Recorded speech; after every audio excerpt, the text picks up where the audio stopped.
Včera jsem byla s dětmi na hřišti a chvilku jsme hráli a já jsem je tam potom nechala a šla jsem domů dělat večeři a celou dobu se tam potovala taková skupinka menších dětí, taková první třída, školka možná. A když jsem odcházela, tak mě jedna holčička z té skupinky oslovila, pozdravila mě a oslovila a zeptala se, jak se jmenuju. A já jsem jí řekla, že jak se jmenuju, řekla jsem jí, že se jmenuju Vendula. A ta malá holčička s tou největší něhou řekla, je Vendulka.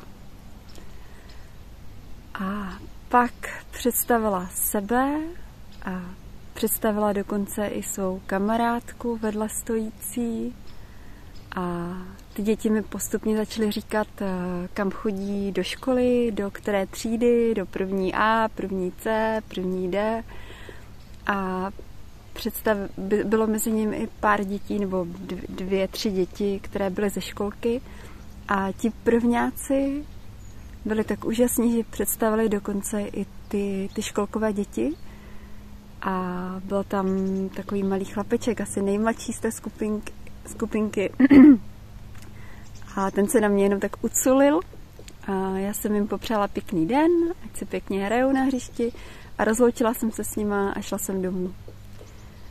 A celou cestu domů jsem měla takový ten hřejivý pocit, takové to teplo, takové to bezpodmínečné přijetí, tu měhu, kterou mi dala ta malá holčička a pak ta celá skupinka těch dětí.